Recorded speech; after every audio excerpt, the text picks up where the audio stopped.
कभी सपनों को हालात रोक देते थे, लेकिन अब बदल रहा है हरियाणा। लखपति दीदी योजना ने दिया महिलाओं को नया सहारा। अब लाखों बहनों की सालाना आय 1 लाख से ऊपर पहुंच रही है। इस योजना से मैंने एक छोटा सा बुटीक खोला है, जिससे मुझे लाभ हुआ है। मैं नायब सिंह सैनी सरकार का धन्यवाद देना चाहती हूँ। ड्रोन दीदी योजना ने गांव की बेटियों को दी तकनीक की उड़ान। अब महिलाएं ड्रोन उड़ाकर खेती में नई क्रांति ला रही हैं।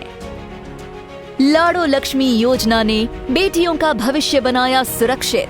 हर महीने बेटियों के खाते में 2100 रुपए की राशि सीधे पहुंच रही है। बेटियों को आर्थिक रूप से सशक्त करने के लिए दीनदयाल लाडो लक्ष्मी योजना वो शुरू की है। इसके तहत उन्हें हर माह 2100 रुपए की वित्तीय सहायता दी जा रही है। विकास में महिलाओं की भागीदारी सुनिश्चित करने के लिए हमने उन्हें पंचायती राज संस्थाओं में 50% प्रतिनिधित्व दिया है। बहन बेटियों को उच्च शिक्षा के देने के लिए प्रदेश में खोले गए 80 कॉलेजों में से 30 विशेष रूप से लड़कियों के हैं। आज पोस्ट ग्रेजुएट तक लड़कियों को मुफ्त शिक्षा दी जा रही है। मुख्यमंत्री विवाह शगुन योजना ने बेटियों की शादी में बढ़ाया सम्मान और सहयोग। अब 71,000 रुपए तक की शगुन राशि से बेटियों का विवाह हुआ और भी गरिमामयी। जब महिलाएं आत्मनिर्भर हों और बेटियां सुरक्षित, तभी सशक्त होगा हरियाणा। देखिए, हिमाचल प्रदेश में कांग्रेस पार्टी बहुमत में है, तभी सरकार है। और मैं नहीं समझता हूं कि इसमें कोई इस प्रकार के बड़े जश्न मनाने की बात सरकार के लिए है। और जश्न मनाने की बात सिर्फ इस वजह से है कि भारतीय जनता पार्टी ने अब की बार प्रत्याशी नहीं दिया। अगर प्रत्याशी दिया होता तो इनका जश्न जो है वो दुख में भी बदल सकता था। लेकिन फिर भी उसके बावजूद मैं सिर्फ इतना ही कहना चाहूंगा कि जिस तरह से अब की बार मुख्यमंत्री जी ने अपने मित्रों को भी धोखा दिया, उनसे नॉमिनेशन फॉर्म की तैयारी के लिए कह दिया गया, उनने सारी एनओसीज ले ली, उनने सारी औपचारिकताएं पूरी कर ली और उसके बाद उनको टिकट ना दे करके एक नया मित्र शामिल किया अपनी मित्र मंडली में। और उस पर बहुत सारे प्रश्न खड़े किए हैं लोगों ने पूरे प्रदेश भर में।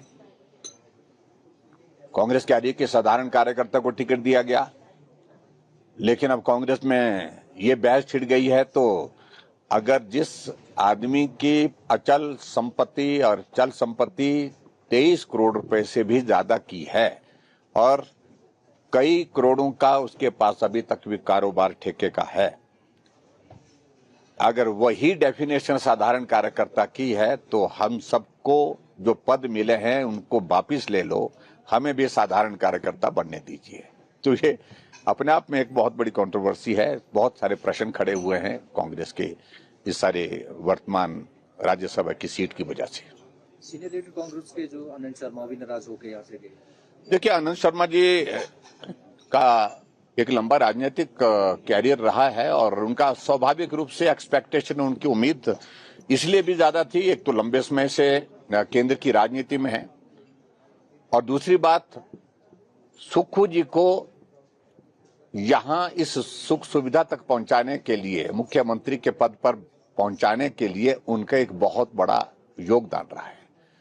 और ऐसे वक्त में वो उस सारी चीज को भूल जाए और उनके साथ भी धोखा करे, इसकी पीड़ा उन्होंने व्यक्त की है। उन्होंने कहा कि सच बोलने की कीमत अदा कर रहा हूं और मैं स्वाभिमान के साथ राजनीति में काम किया है, स्वाभिमान के साथ काम करता रहूंगा, लेकिन झुकूंगा नहीं।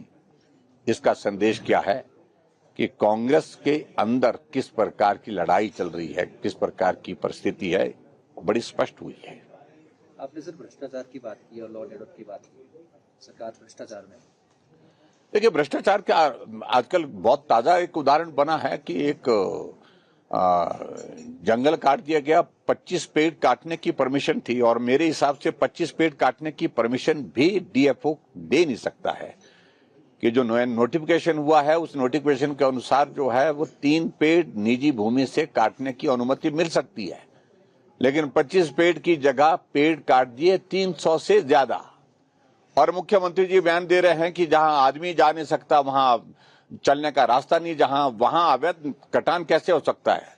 लोगों के सामने वीडियो है, आपके सामने वीडियो है और FIR दर्ज की है, लेकिन उसके बावजूद भी आप उनको बचाने की कोशिश कर रहे हैं। और हैरानी की बात है, पुलिस वालों ने FIR में दर्ज ये किया है, फॉरेस्ट डिपार्टमेंट वालों ने, कि रात के अंधेरे में ये संभव नहीं हो पाया है कि कितने पेड़ कटे हैं।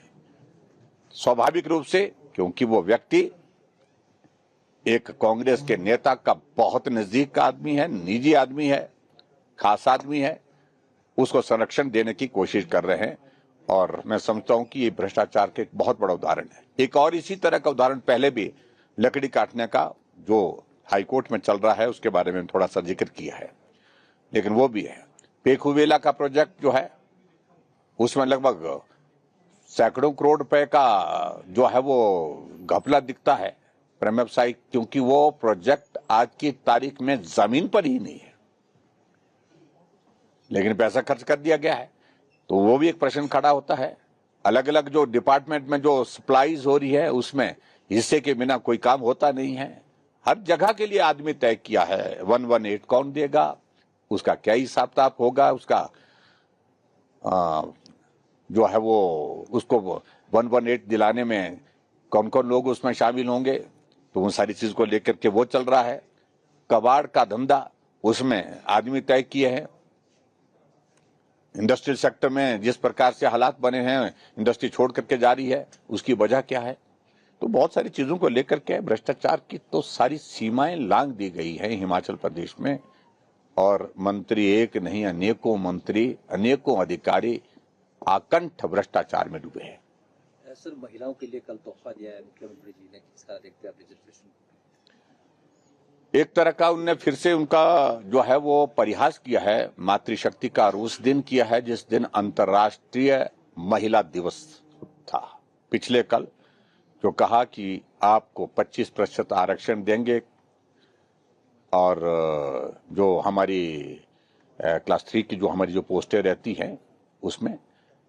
लेकिन पहले महिलाएं यही प्रश्न पूछ रही हैं जो गारंटी आपने चुनाव से पहले दी थी, जिसमें कहा था कि कैबिनेट की पहली बैठक में 1500 रुपए हिमाचल प्रदेश की हर उस महिला को दिया जाएगा जो 18 से 60 साल की उम्र की है। उसका क्या हुआ? इसलिए भरोसे पर आप खरे नहीं उतरे हैं, इसलिए कोई भरोसा करने वाला नहीं है, कोई विश्वास करने वाला नहीं है। लेकिन सचमुच में बहुत दुख है कि महिला दिवस के अवसर पर आपने फिर झूठ बोला है। ये महिलाएं अब चिल्ला चिल्ला करके बोल रही है।